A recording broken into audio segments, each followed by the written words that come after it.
step around and come back. Family for a couple hours and then come back. Yeah. I mean, we flex our time on those pretty special occasions. We'll flex those.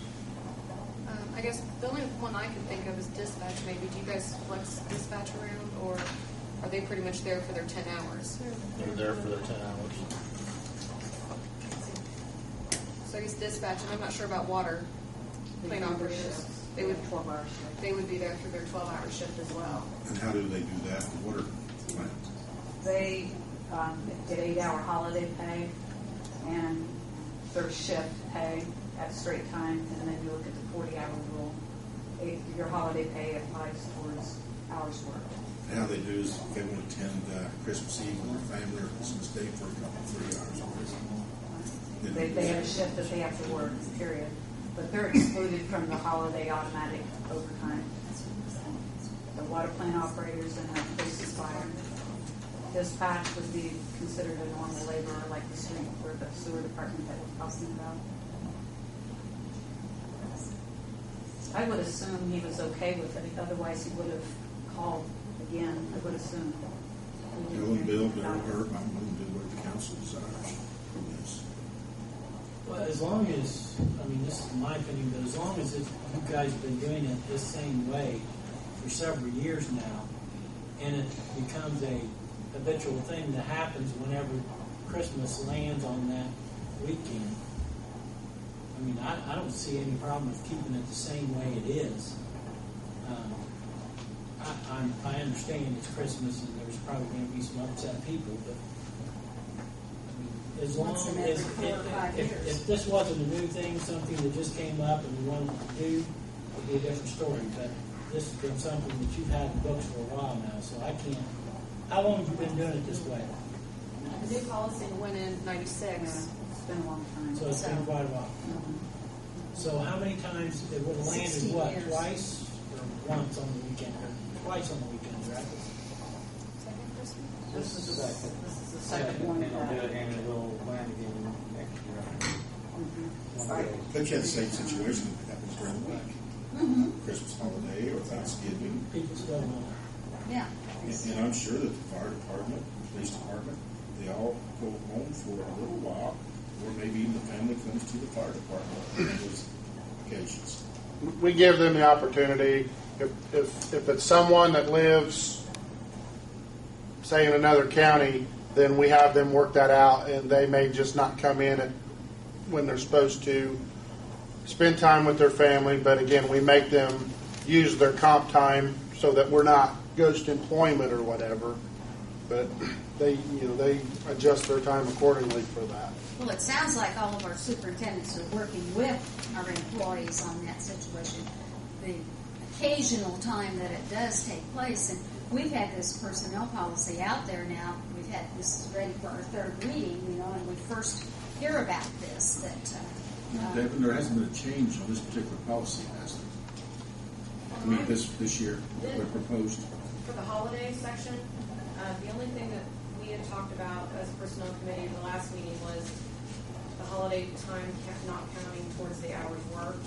That's the only change. But as far as That how policy by holidays itself. work, no.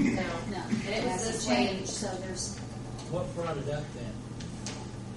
Jamie had a question asked to him, and he followed up and wanted to know how it worked. So he called in, and Donna and I were on speakerphone with him, and kind of told him how things worked. And like he said, it doesn't seem right that someone's getting paid straight time for being at work, where the following day someone else is coming in for the actual holiday pay. And like I told him, it's hard when you have the facilities that can't close down for the full 24 hours. And there's a few positions that we have that you just can't do that with. The only thing I would recommend to make ease the burden is you've got two departments that can't let people go. The police and who else? Can't let them go. Water plant Water operators plant. have to remain If on that one day, if there's any way that the department heads can somehow work with their employees to get someone to come in and substitute for them for an hour or two to be with their family. I mean, just all I'm trying to do is be fair to everybody. It doesn't have to happen because this has been going on the same way for years now. I'm just saying, if you want to ease the burden, if that's happening in those two apartments where they can't get away, maybe. It sounds more like it's the pay than the time off that they're getting, because they aren't going to get paid for that time and a half. That's what they're. Well, That's and like I told Jamie, I said there's certain internal things that we can look at doing, like what Scott does as far as letting someone kind of flex in or use comp or split a shift. There's certain things that we can look at doing internally instead of changing Right. the whole Right. policy. Yes. If it's all about pay, then it just becomes a matter of this has been going on for. Yeah.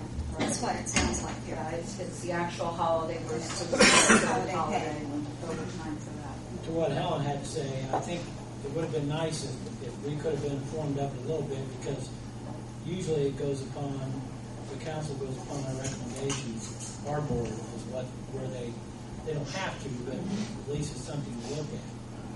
And like you said, we weren't aware of this. No, until we after. weren't aware of it, and it's gone through 2 readings already. That I would think that why all of a sudden we're ready for a 3rd reading, and now an issue that has been happening for 16, 17 years. What do you think, Ted? You're all right with And it? it's not a new employee. Just flexing around. I mean, we flex them every year anyway.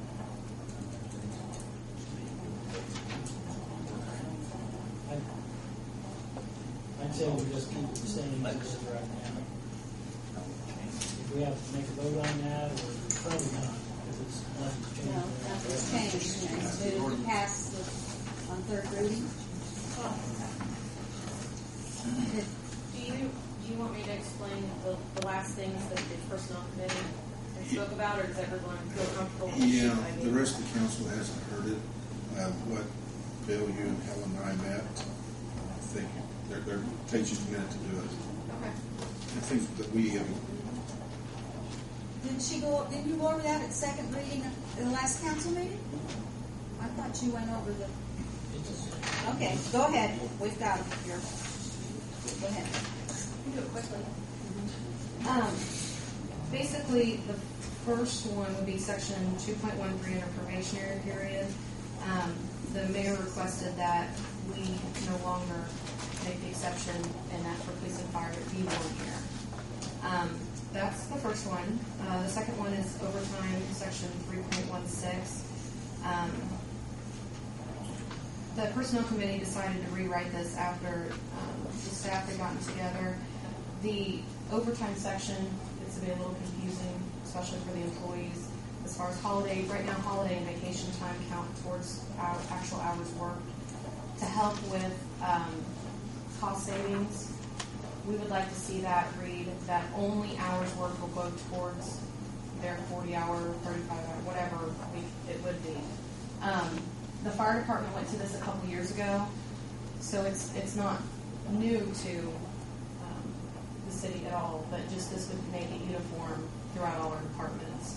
Basically, what we would like to see is at any time an employee is called in to work, that would trump, and automatically that employee would be paid time and a half. The only exception for that would be with our police officers and our firefighters. They have that 28-day cycle that they work. So their overtime would not be paid until they hit the 212 or the 160 in that 28-day cycle.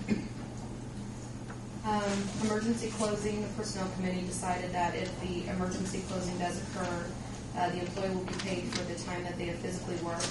Any PTO may be used in order to be paid for any time during the emergency closing. I think the mayor also talked about, because of how we take 4-hour increments, 3.5-hour increments, things like that for vacation, if needed to flex in a little bit, that wouldn't be an issue as long as it wasn't abused. FMLA, we just wanted to add in there that the employee may choose in which order their PTO is used. We're not going to mandate that they go through sick or comp, that sort of thing first. And then the last one is under problem resolution. The mayor had wanted to see steps 3 and 4 reversed in a grievance process so that the Board of Works would have the final say. Right now, it goes oral complaint to the department head, written complaint to the department head, then it goes to the Board of Works and the mayor.